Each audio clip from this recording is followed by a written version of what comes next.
Welcome to the latest episode of 5 on the Floor on the 5 Reasons Sports Network. Thanks for joining us on your favorite podcast app, Red Circle, Google Podcasts, Apple Podcasts, also the 5 Reasons YouTube channel and Spotify. Also, get text directly to your phone from the hosts of 5 on the Floor. Subscribe for $3.05 per month at winnow.app/off the floor. That's winno.app/off the floor. And check out the great sponsors of the 5 Reasons Sports Network. That includes Prize Picks. Use the code 5FIVE. We're just talking about this on the pre-show. We don't really do a pre-show, but on the pre-show, we were talking about the fact that FIBA, that the World Cup stuff is going to be up there on Prize Picks. So use the code 5FIVE, get yourself signed up, get your deposit doubled, start playing today. And of course, you can play more than just basketball there. NFL futures are up there. Preseason games are up there, as well as soccer, boxing, MMA, and much, much more. So check them out at prizepicks.com. Use the code 5. Down the Biscayne. Yeah. 5 on the floor, ride for my dogs. Where here's the thing, you can check the score. Hustle hard, couple scars, wearing bubble frauds. Just like Butler said, you in trouble, y'all. Kept the floor playing, got it all banned. Y'all seen the block, stop with one hand. And Pat we trust, it's power, have the guts. We're here to bring the heat, y'all can hang it up. Welcome to 5 on the Floor, a daily insider show on the Miami Heat and the NBA, featuring Ethan Skolnick, Greg Sylvander, and Alex Toledo, plus others from the 5 Reasons Sports Network. All right, welcome back to 5 on the Floor. Here's today's floor plan. I got Greg Sylvander. You can follow him at Greg Sylvander, Brady Hawk at Brady Hawk 305, and our guy Brian Fonseca, who you can follow. What is it? Is Brian Fonseca NY? Is that right?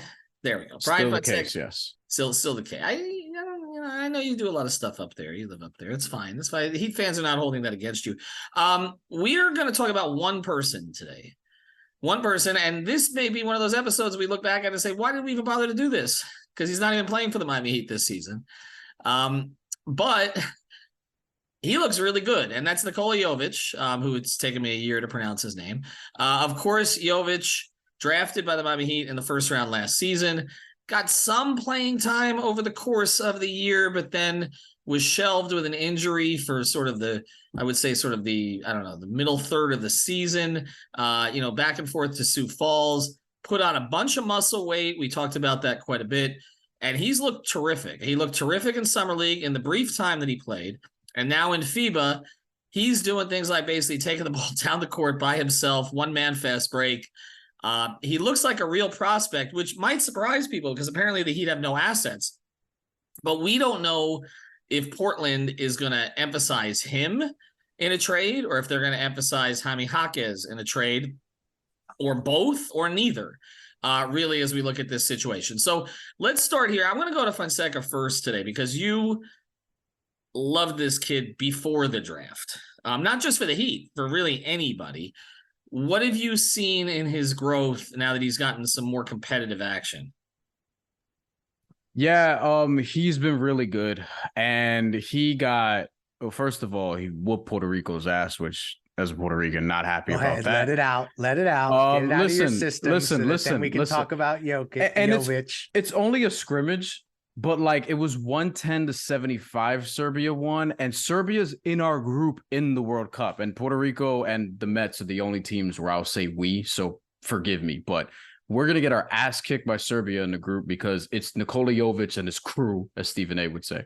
Puerto Rico, South Sudan, who's in the World Cup for the first time, shout out to them, and China, who has Kyle Anderson for some inexplicable reason, right?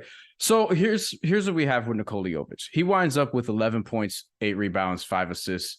And yeah, that's kind of what I was saying he would get probably on a maybe not a per game basis because 5 assists is a lot, but I think he's somebody who can produce just statistically across the board and could stretch the floor and do a lot of these different things.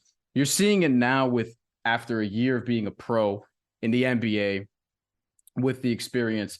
And he's being highlighted on a team with other good players. Serbia is currently right now, according to the FIBA World Men's Basketball Ranking, 6th in the world right now. And they're one of the teams that I think can give like Team USA some issues if they play deeper into the tournament.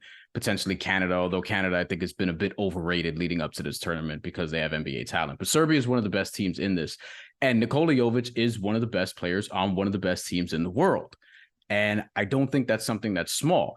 If I'm comparing, because a lot of people were saying, oh, just give up Jovic and the Damian Lillard trade to bring it back to the Heat. That's something that you should do instead of Jaime Jaquez. Nikola Jovic, what he's doing internationally is not small. And there are these FIBA bumps. If you look historically, there are these FIBA bumps that guys take before their breakout season or before they have a really good season.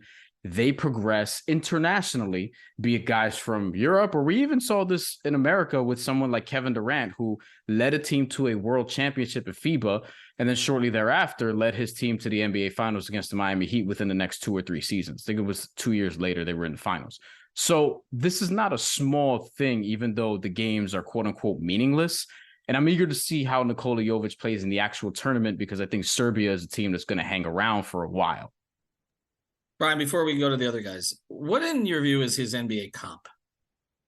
What if I was to say ceiling of this player in 5 years is, who would you look at? Hedo Turkoglu, probably. It's interesting. I'm trying to think of because this is what I really liked about him going into the draft. It's like he doesn't have a ton of athleticism, but he's somebody who can create, who can pass, who can shoot. Tony Kukoc.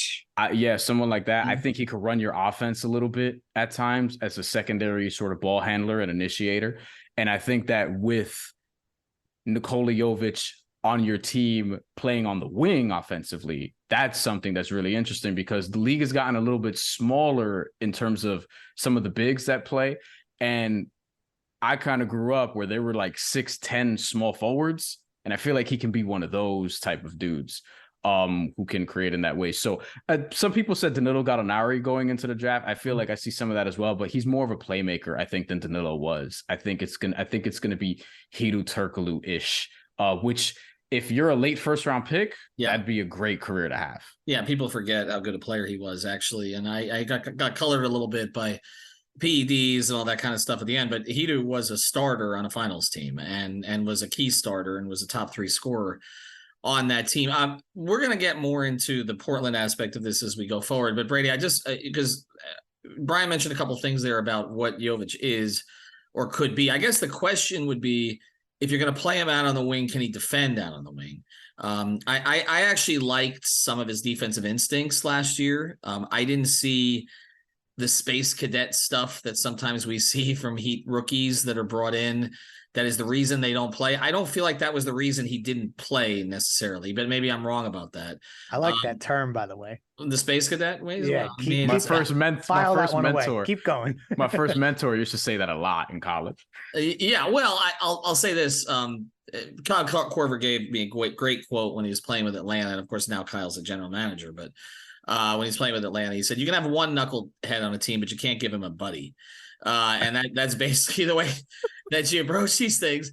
The problem was, and all due respect to Rio, who we love to death, but he gave Beasley a buddy when he first came in. And I feel like, again, Beasley was one of those guys who did have those space cadet qualities on defense. And I'm only saying this because Alex is not on the podcast tonight. But Brady, where would he fit?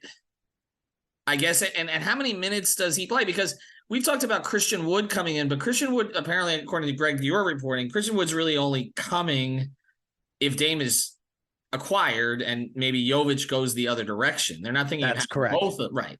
So they're not thinking of having both of them on the same team. So in some ways, it kind of is an either or, but again, it's really more dependent on the Dame thing than on anything else. But Brady, where does he fit with the current roster? Is this a 20-minute rotation player in your view on a contender? I mean, it's tough just because when you look at the current roster, like, we're not used to saying this in Miami, but the fact that they're literally front court crowded. Like, they have not been front court crowded in a long time, whereas on paper right now they are. And it's about trying to find spots for these different guys. And I guess when you're seeing the way that he's playing right now, and in a situation where you don't land Dame, you're in a situation where you need to let Jovic off his leash and hope that there's something more there. So, like, in that situation, he's 100% a 20-minute rotation type guy. In terms of the role, it was funny hearing you say a 6'10" playing at the 3, because in Miami he's going to be 6'10" playing at the 5, most likely, way more than playing at the 4. I could very well, as much as it's fun to think about him playing next to Bam, I could see him much more often, honestly, playing behind Bam. But I think the stuff that he's doing, it's not even this game today where he had like the 11-point game and everything. I think before that he had an 18-point game. I think it was, Brian, you probably know, but I think it was at a loss actually. But he ended up scoring around like 18 in that game.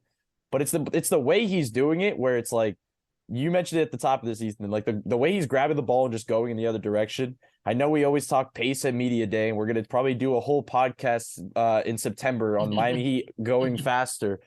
But he'd be the reason you do it, because he is literally, that is his comfort spot. He grabs that ball and he is just so good in terms of just drawing contact and controlling his body when he's able to do that stuff. And you, Brian, you hit on the passing part. That's the part that's really intriguing, because the stuff he's doing, it's funny watching him, like just watching the stuff he's doing out there, because he is drawing like 2 to the ball on most of his catch and goes and drives, where he has so much attention on him, and he's able to, with that attention, make the passes and make the reads to these open shooters time and time again. So those are the parts that are intriguing. The other part is the shooting. Obviously, I think that's always gonna be the main one, specifically in a Miami role, just because that was the issue last year. I think if he shoots at a higher percentage last year, he probably sees a little bit more flexibility from Spo in terms of getting a little bit extra time here and there, just because the shooting, I just felt like his role was sitting off ball a lot of times, because obviously there's main guys that they need to work through. And then obviously it's not putting him in a right position. The thing I said earlier on Twitter today, or X, I guess I got to start getting used to saying that, was the fact that I don't know if they should kind of lean into that as much. Like, if you're going to utilize him as a 20-minute rotation player, you cannot expect him to just be a spot-up shooter or a guy that's going to occasionally be a spacer. Like, they have to find ways to work things through him, because he's that good as a passer. He has the length to his game. I'm watching the way that he's being used for the national team in terms of in the half court. He is constantly moving. Like, they run like a heavy motion offense over there, whereas like Miami can do that. Like, they have done it, and they have the pieces to do it, because when you have a center like Bam and you have a potential 4 like Jovic or a potential backup 5 like Jovic, you can run stuff at an incredible level, and we know that stuff that they can scheme up. So in all, it just feels like that the position is going to be more like a Swiss Army knife, that the word that's supposed like to use in the past, where it's not going to be the traditional type of play, because even when you just asked him that question about comp, he's not a traditional player. There's not a traditional comp out there. I trust Adam Simon's judgment a lot on these things, Greg. When he targets a player, that player tends to work out, whether it's a drafted guy or an undrafted guy. Facts. I don't want to say that I know for sure that they had more conviction on Jovic than on Jaquez in their respective drafts, but I kind of feel like that's the case. I believe so too. Right. I think that Jovic was drafted because they really liked the upside and skill set, and so they took him even though he didn't necessarily fit the timeline.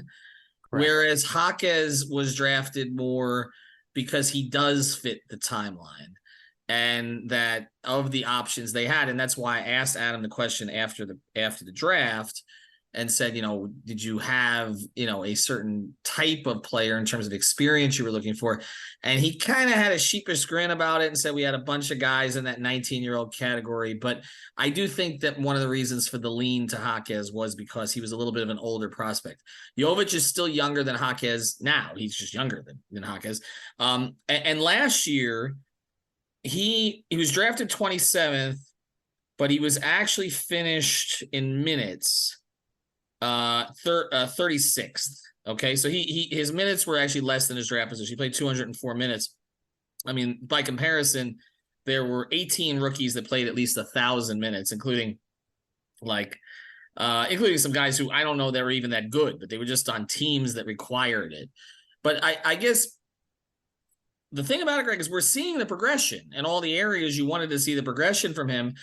And I feel like it is about Dame, but I do think it's in the back of your mind, like, this is they probably drafted a player here. Like, they probably got somebody good this time. For sure. And I think the fact that it was an international player that really no Heat observer had on their radar for Miami to go and get that's an Adam Simon special right there. Like Right. they had him targeted. And to your point, like it's kind of like a situation with Darrell Wright, where I know that draft was in hindsight, but at that moment in time, Darrell was not fitting the timeline of that team. Jovic was kind of in that category last year, but they took him anyway. And they had the benefit of knowing where they were with what team they had. And so that was an interesting thing for them to do. I think that they would love to hold on to him, but the more that he's out there playing and you see him on this rookie contract, I mean, he's going to make what, like $3 million next year. You've got that over the next 2.3 million next year, and you've got him locked up for another 3 years.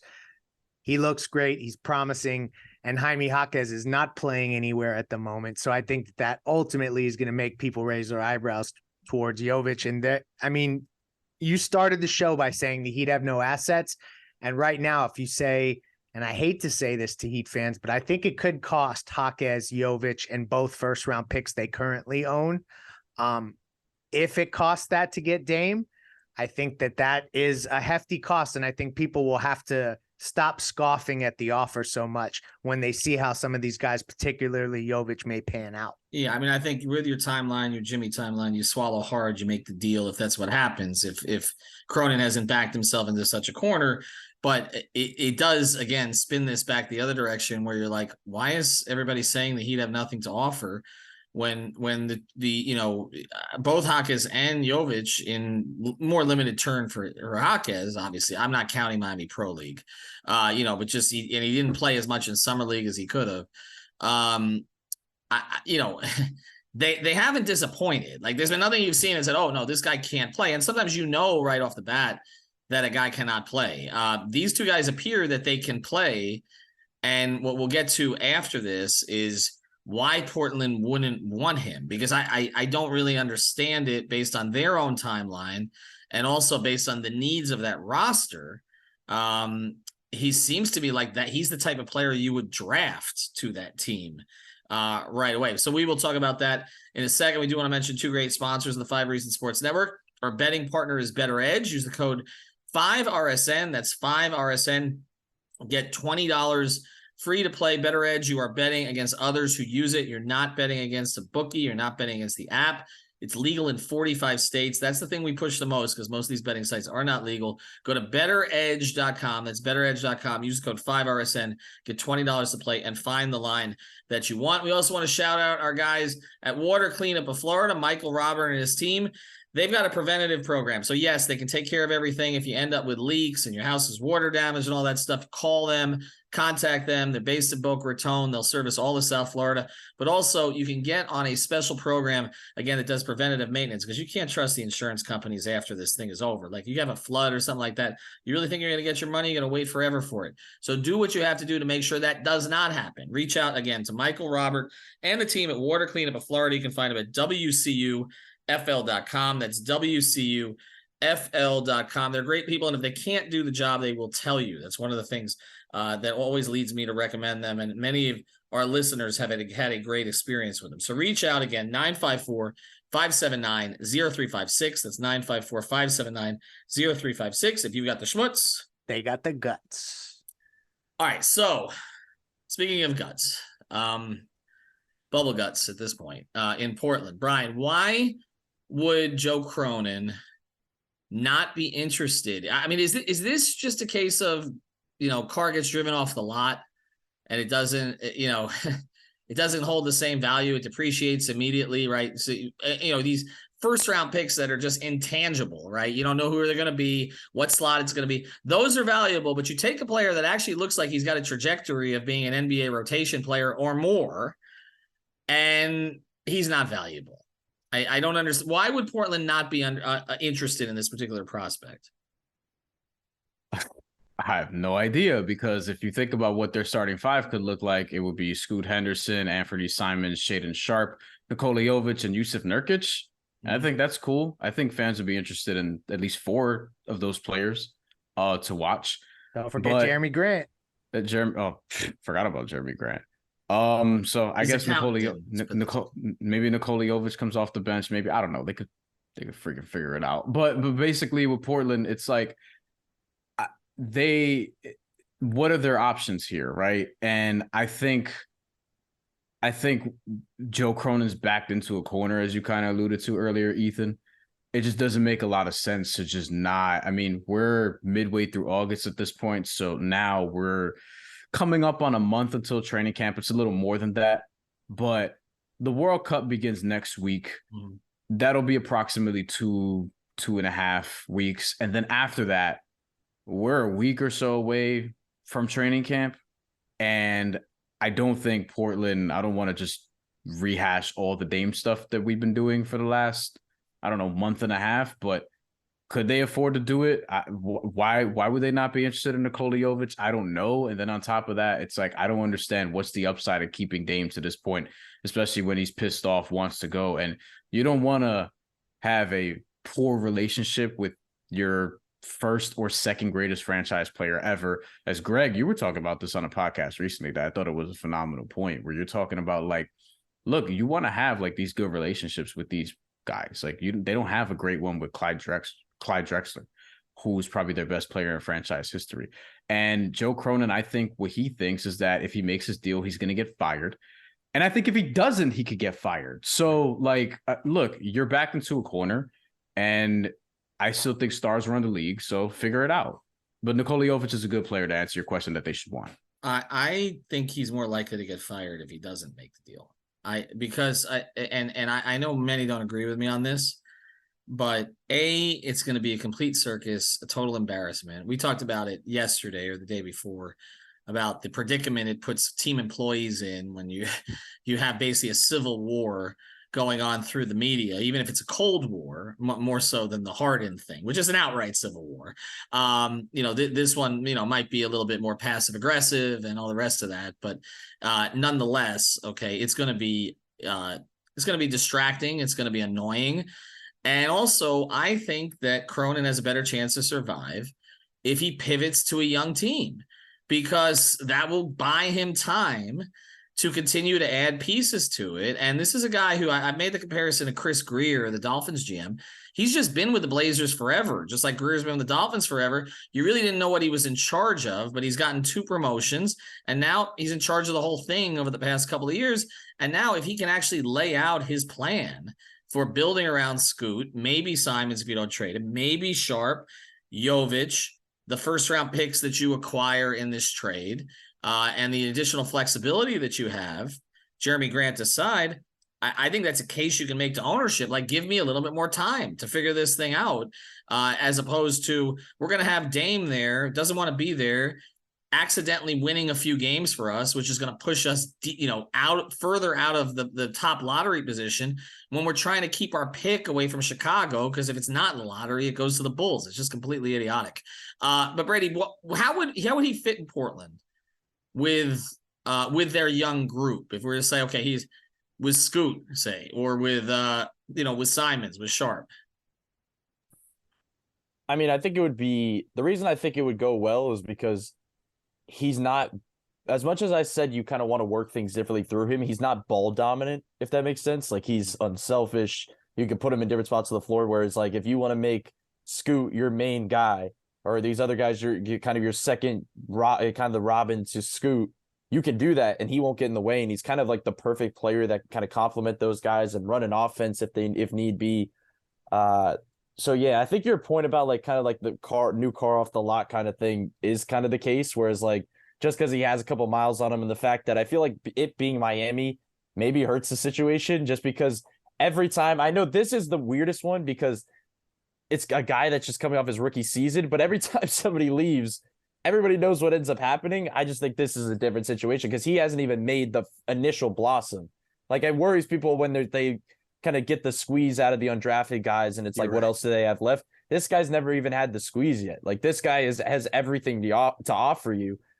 So I think he'd fit in well there. And in terms of like, I know we've had the conversation about Jaime or Jovic, and maybe they try to find a way, obviously, to get both. But it's like, how do you not want a 20-year-old with the upside when you're sitting here trying to like boggle your brain to try to figure out who his comp is? Like, you ask yourself, like, why would they not want this guy? Or like, I look around the league as well, and first of all, you have to find a team that's going to jump in the mix. I don't see many players out there that you're just throwing in the mix like this and has that type of skill set and has that type of question marks of like what he's going to be. So that's the weird part. What were you going to say, Greg? Let me pose this question to the panel here. Do you think Miami would rather hold Jaquez and Jovic and find a way to send Portland, let's say 4 first-round picks, whereas right now they only own 2, right? So they'd have to do significant measures to get those 2 extra first-round picks. They might have to trade Caleb. Correct. Yeah. So we're kind of keep cycling back to the same question, but we keep cycling back to it because it hasn't been resolved because it doesn't seem like Cronin's negotiating any of this. But what do you think Miami would rather do? I think they'd rather send the picks and keep the 2 young players. But again, sending the picks requires sending Caleb. I think they would always rather send the picks because now they've had Jovic in their system for a year. Mm-hmm. See, for the Heat, it's different. Because the whole driving the guy off the lot thing is actually the opposite when it comes to the Heat.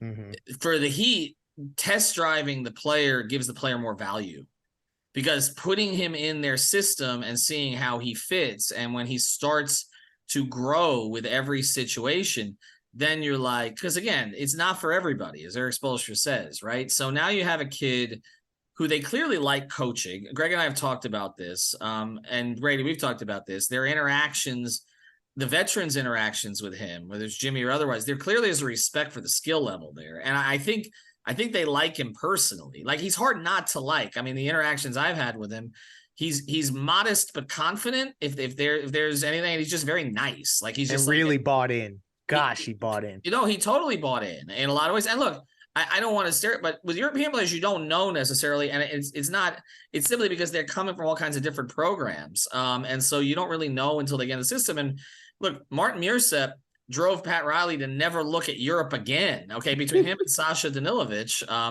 my daughter's namesake. Okay, Sasha was just drag smoking cigarettes the whole time, like, and Martin Mursep was a disaster. Pat didn't want anybody from overseas, so I think to your point, Greg, the fact that they drafted this kid, targeted this kid, and now he looks good in their system, maybe they would be more inclined to want to keep him. I think the roster construction plays into it. I think the fact they re-signed Kevin Love may play into it. And I guess it comes down to this. This was posed on Twitter. Would you rather have 2 years of Christian Wood or 2 years or the next 2 years of Nikola Jovic, right? Like beyond that, you'd rather have Jovic. Stop. It's not even a debate to me. This is not a debate. Well, what's more of a debate to me is the Caleb Martin question, just because, and this is probably counterintuitive to how the Heat would want to do it, but you do have to worry about, especially with this new second apron stuff. He's extension eligible next year. And I was one of the first people, this has been hijacked on Twitter in a way that I didn't like, but I was one of the first people that came on Twitter and suggested, hey, if it comes down to it, trading Caleb Martin and potentially keeping one of and or both Jaime Jaquez, Nikola Jovic, and then you figure out a way to get another first-round pick for Tyler Hero and send that first-round pick to get Portland 4. Like, yeah, that's something that I would entertain. I was also somebody who said maybe you entertain taking back Nurkic, but I feel like if the Heat were willing to do that, which they're not, that would have already happened because the deal would have been done by now. And clearly, we haven't been waiting for 6 or 7 weeks because Jusuf Nurkic is or isn't in the deal. I don't think that's going to be the case. But yeah, I think the Caleb Martin question is an interesting one because Nikola Jovic, to me, if I could just look at Caleb Martin next 3 years, let's say smaller window, because that's really probably the window you'd be looking at. Next 3 years of Caleb Martin, next 3 years of Nikola Jovic, next 3 years of Jaime Jaquez. I might say that Nikola Jovic has the next best 3 years of that group. Wow. I might say that. And it's important to note that when those 3 years are done, he will be entering a potential second contract at 23 years old. Right. I don't think that's irrelevant here. No, it's not. And look, Tyler Hero entered a second contract area at 22, right? And he won't be getting as much as Tyler Hero. No, he won't be getting as much. He won't be getting as much as Tyler. But again, with that skill set, which is unique, don't doubt Spo. You just never know. I think the Caleb question is complicated because when you look at it, you have to say, okay, what are his next 3 years like at the cost? Okay. So this next year is a freaking bargain. So it's like, well, you don't really want to give up this bargain year of Caleb Martin when he just had a breakout. Right. But then it's going to get more expensive the years after that, and you know what you're dealing with overall. So if you're thinking there's only about a 50% chance that you're going to keep him, or there's a 20% chance you're going to keep him at a price you just don't like, then that could hamstring other moves, Ethan. That could also hamstring other moves. And I hate to say this, obviously Brady and I have talked about this a lot. We think that there's more there for Caleb and more isolation and other things that he can do. But it is also possible that we might have just seen the best 2 weeks of Caleb Martin we're ever going to see in that Boston series. I don't know. What do you think we have? I mean, I don't know. I'm just saying, I don't want to put a ceiling on him after that season. Like, I think, honestly, I feel like the Jovic and Hawkins thing has like decreased Caleb's value among the fan base, just because now we're like trying to talk ourselves into the fact that, okay, well, he's going to be gone in a year. You're on to us. Hopefully that these guys develop into something. Like, Caleb is still a very good player, and they don't have the same skill sets. These aren't even like comparable skill sets. They might play the same position when they're 5 inches different, but like what he provides defensively and all the other stuff is like, I think matters. So I don't know, Greg, I wanted to ask you this before we finish your hypothetical scenario, because I know we got into Caleb here. When you were talking about the flip side of it, whereas if you're giving up Jovic and Hawkins, was Tyler still involved? Like, is Tyler going out? Tyler's involved no matter what, but you keep Caleb in that scenario. Right. And you'd send out less picks because you're sending out your young players, so they only get the picks you have. Tyler's involved no matter what. Sorry, folks. No, I know there's some out there that are holding on to the. Well, part of it is our fault, Greg. We did an episode on how they might be able to keep him, right? So it's not like we're completely blameless in this. I just think what's happened this offseason, first thing, Heat fans are starved for basketball. That's part of it. And when they've had opportunities to see basketball, 3 guys who could potentially be involved in these trades have shown out, right? Like Tyler's gone nuts in the pro league. Okay. I mean, 44 points and game tying shots and talking back to people chanting Dame at him, and then Twitter spaces and everything else. And Hawkins looked smooth in Miami Pro League and in Summer League, and Jovic has looked good in Summer League and now in international competition in the FIBA exhibition games. So it's like, I almost think Heat fans, it's a little torn, because you're like, okay, we want our assets to look better for Cronin to bite and be able to save face, because I really think that's what this is about. It's about Cronin saving face and being able to say, look, we got this guy who looks like, or whether it's Jovic or Hawkins or Hero. I don't think they're going to take Hero, but the other two, because they're backcourt glut. But looking at those two and say, oh, look what these guys were doing in these situations. I wonder if they put up Hawkins as Pro League highlights when they introduce him. But I feel like it is about saving face for a lot of them. And I think Heat fans are like, oh, this is good that these assets have increased their value. But then Heat fans are like, well, wait a second. Don't kind of like these guys. Now they've fallen in love with all 3. Okay. And so y'all know the Riley way. Don't get attached. I don't get attached. Right. Well, he gets attached sometimes. That's the thing. Get attached to Bam. That's the only one you're safe with, folks. Yeah. I feel like that's the case. Well, obviously Jimmy, but that's a little bit of a different scenario. But of the guys under 30. All right. So we'll close here, I guess. I'll let each of you finish on this. And again, thanks to our sponsors, Water Cleanup, Better Edge, Prize Picks. Prize Picks, use that code 5. What do you think is the most likely scenario? I'm going to throw all the scenarios out there for you. He's doing this in Miami. He's doing that in Portland. What happens ultimately? I'll let you start, Greg, with Jovic. What does his season end up looking like? What's the crystal ball? Next season specifically? Yeah. I think no matter where he is a plug-and-play rotation player, probably in the 8th, 9th man range if you're talking minutes on a roster. And he shows flashes, and the creation is going to be something that people are not going to be prepared for. The passing, like they've talked about, I think all that stuff's going to translate right away if he gets the minutes, and I think he will next year, because if he's still in Miami, they're going to need his ass. And if he's in Portland, they're in full rebuild mode. So I think that they'd find minutes for him. So I think he's going to be productive next year. And beyond that, this we're not going to say no ceiling, but the sky's the limit for this dude. That's for sure. Brady, Greg copped out a little bit on the Portland or Miami part of it. He just said wherever it is he's going to be, which again, we understand that because none of us know. But Brady, well, I think he's going to be in Portland. If you want me to just be right up front about it, there we are. Most likely. But Brady, so what do you do? What's the crystal ball say? Well, I think the question is essentially like, do they get Dame or not? That's what it feels like to me, just because I think if they get Dame, personally, that Jovic is not on Miami's roster. Like, it feels too good to be true that a player of that caliber, when you're sitting here every single day hearing about assets and not having assets, it's like that should be one of the first guys that they are going to end up be asking for, just because of the stuff that we talked about on this. But I'll say in a scenario, if you're projecting a season in a scenario where it doesn't happen, we kind of said before that if you don't land Dame, Miami's going to need him. Greg just said, like, they're really going to need him in a rotation now. But I kind of feel like Jovic is going to need Miami, just because, like, he is such a creative player that he's going to need a creative coach and a creative offense. Whereas, like, I think, and that's why I thought it was kind of funny the way that this past season went in the regular season, just because there wasn't a lot of expanding upon stuff with Spo and him in terms of just kind of letting him off a leash. Whereas, like, this season, if he is in this scenario, I think Spo and the coaching staff can really do some creative things with him. So, like, I'll say that. I think as much as we say in that scenario that Miami's going to need him, I think he would very much as well need Miami. Brian, I'll let you finish here. So Brady, you saying he's going to suck if he goes elsewhere? Is that what you're alluding to here? No. I'm joking. Continue, Brian.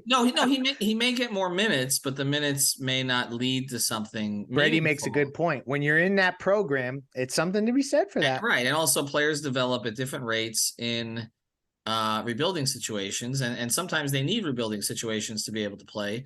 But it does feel like Jovic's game fits in the structure of Miami and the needs of Miami. Like a winning system. A winning system that he could be a plug and play. He's not going to be a looter and a riot type, stat compiler. That's not him. So, and a lot of players, they develop terrible habits when that's the case. But there is legitimate talent in Portland. I mean, as much as we mock Cronin, I mean, Scoot could have been a number one pick in a lot of different drafts.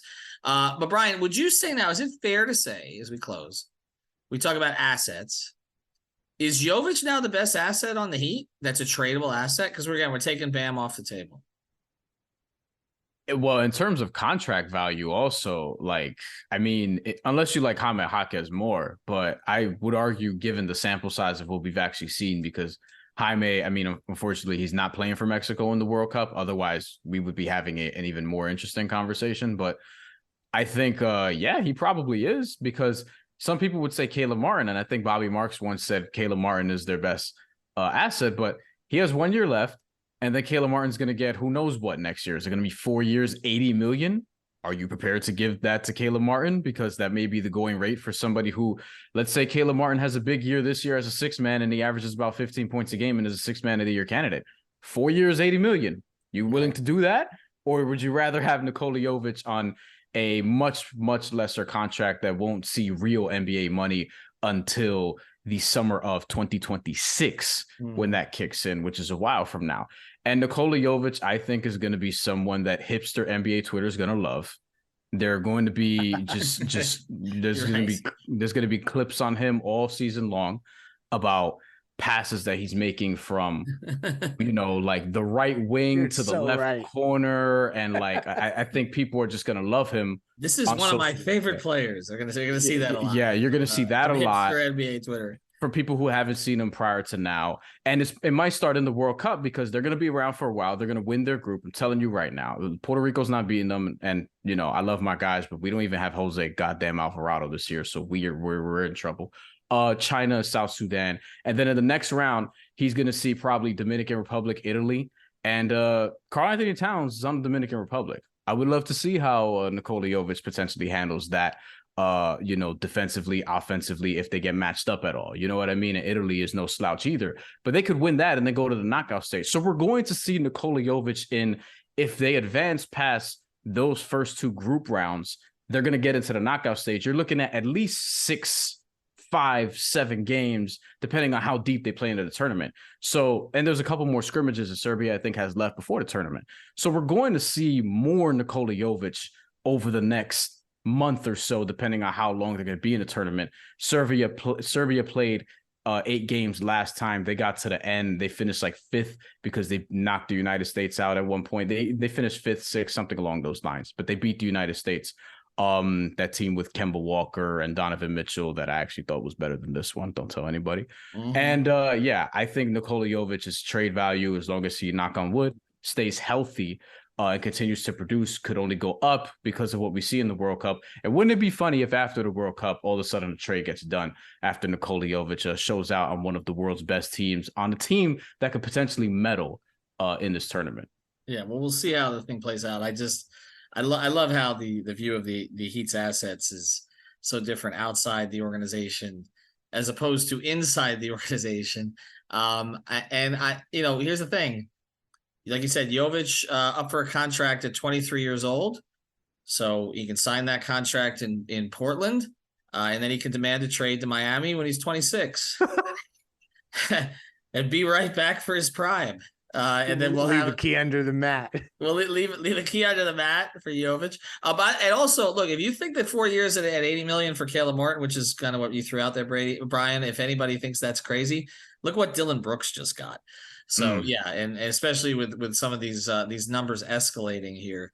But look, I think that this is one of these situations where it's like Heat fans have to center themselves here and remember who they're going after. Okay, they're going after a generational guard who is still in his prime from a playing standpoint, not from an age standpoint, but from a playing standpoint. And you're going to have to, you're just going to have to, it's going to have to hurt in some ways. Like it's going to have to hurt, even if other people don't think it hurts. It's going to hurt because, like I said, these guys could not do more this summer to get Heat fans engaged. Okay. They even Tyler, who has had his ups and downs with at least the Twitter base, has emerged from all this even more popular than he was before with the rest of the group. And he's even won over some on the other side. And so between him and Jovic, and we won't mention specifics, but he and Jovic and Jaquez, there's going to be a little bit of a pain point here, but certain things need to be done. So anyway, and look, the Heat got over the loss of Yurtsevin, so they'll have to get over these. Thanks to Greg. Thanks to Brian. Thanks to Brady. We'll be back with more episodes over the course of the week. Thank you for listening to the Five on the Floor on the Five Regional Sports Network.